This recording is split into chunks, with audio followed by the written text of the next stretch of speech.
السلام عليكم. لا تنسوا الاعجاب بالفيديو والاشتراك في القناة تشجيعا لنا لنستمر بنشر المزيد ان شاء الله.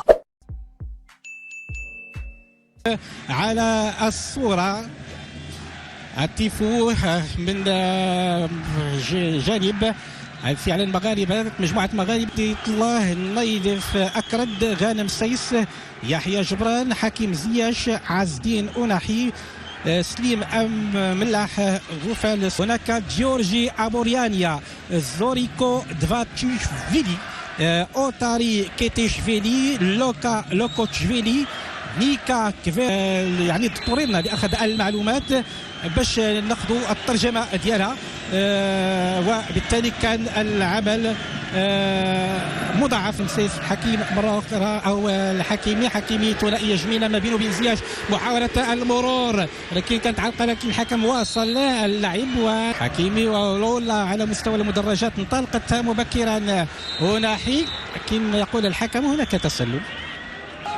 أشرف حكيمي فعلا حكيم زياش لاعب تشيلسي، وهناك مؤشرات انه سيبات لان هناك مفاوضات محاولة المرور مع أشرف حكيمي. زياش تمريرة، هدف فعلا أنصاري.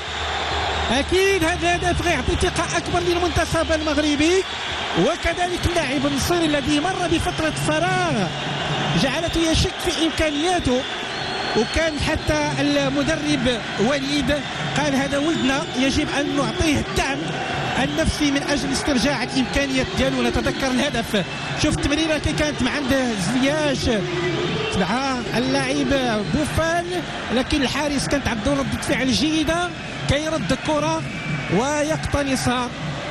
نخلة الجنوب النصيري معلنا عن الهدف الاول كيجي مبكرا في الدقيقة السادسة. هدف غير حذاري من المرتدات الخاطفة، حذاري من هذا حذاري تمويه جسدي جميل هذا اللاعب بالدوري. الحمد لله مرت بردا يانيا أبوريانيا 1-2. حذاري من تصرفات كيتشفيلي، ولكن فرصة لفائدة المنتخب المغربي. بوفال جميلة يا سلام، ما كاينش قلت لأن هذا هو العطيت أو الظهير الحديث، لأن يزاوج ما بين الواجب الدفاعي، عنده لياقة بدنية تمكنه من الصعود وقديش الكثافة العددية. محاولة المرور، ضغط متواصل على المنتخب المغربي وشارقة بهدف المبكر ديال النصيري اللي جاء في الدقيقة تكسر تسلل.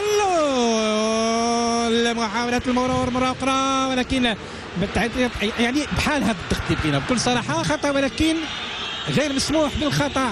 مرتد خاطف حذاري، محاولة المرور، ماذا يقول الحكم؟ مواصلة اللاعب، خلق مساحات فارغة.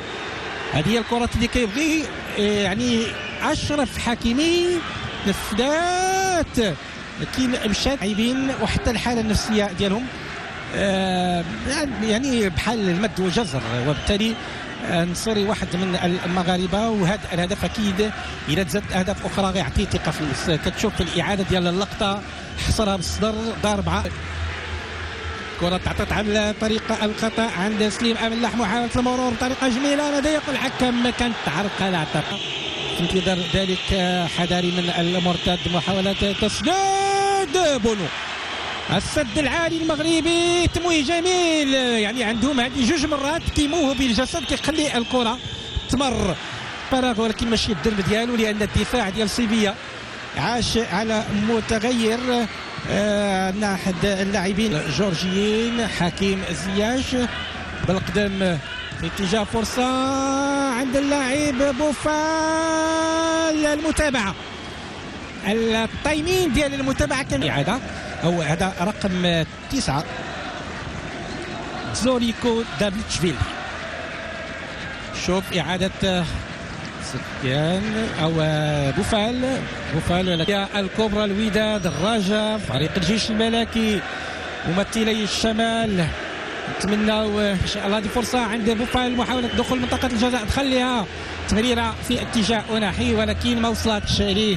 نحن سلاحنا في المرتدات الخاطفه يتفاعل الجمهور مباراه عند فرصه دخل منطقه الجزاء. اشرف حكيمي تسديده والحارس وكانه تحول الى حارس كره اليد. لوكا لوكوتشفيلي غرام العميد تمريره خاطئه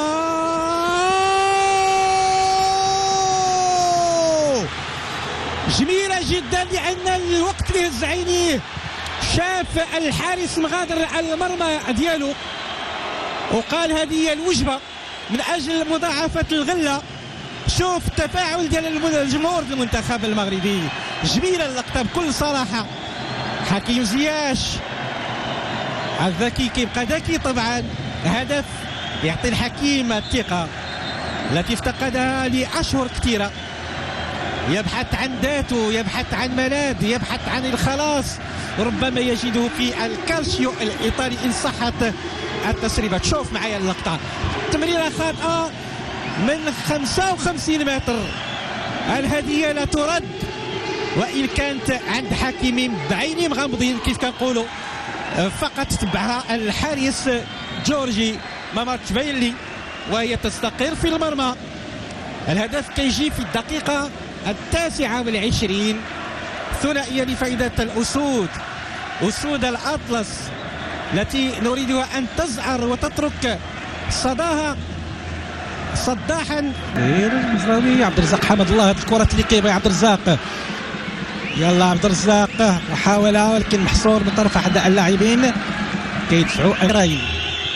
أول كرة كيدخلوا في الجولة الثانية إلى منطقة الجزاء، محاولة المرور من الدفاع تنفيذها ولكن بسهولة. رفقة أشرف حكيمي تنفيذات دائرية في العمود الثاني، ما كانتش متابعة، كتمشي عند بوفال. بوفال نزل الكرة لخلال الأرض، عطيت الله حاول يعطيها للاعب جميلة باش تخلص اللاعب نيكا، خطيرة هذه ولكن لحسن الحظ مشات عند حكيم زياش. محاولة المرور على تشينغليا فعلا نجح في المسعى ديالو عبد الرزاق حمد الله، قصيرة في اتجاه زياش دون أن ينتظر، والمدافع خاب المغربي نفذت 7 ديال العطرية ديال العناصر، ومع ذلك يحيى جبران ارتقى بالرأس. جمل جي غوكوتش ليفي حذاري من اللاعب رقم 9 وتبعد الكرة من طرف اللاعب هو والطاقم المساعد ليه من أجل أخذ فكرة متكاملة على 26 اللي كيشكلوا اللائحة الرسمية المدعوة للدفاع عن الألوان الوطنية.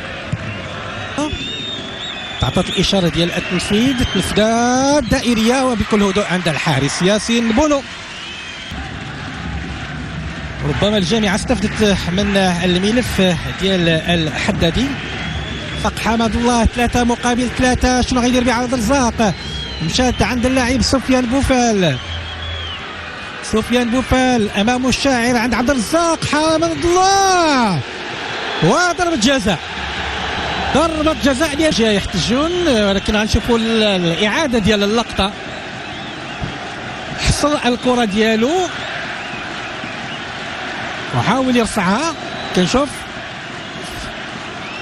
العميد كيقول بأن اليد كانت مجموعة مع يعني الجسد، ولكن راه ديال تنفيذ ضربة الجزاء ممنوع يدخل أي لاعب من اللاعبين داخل منطقة الجزاء، صعيب يقبطها رغم أنه مشى في الاتجاه ديالها، ولكن السرعة باش كانت غادية الكرة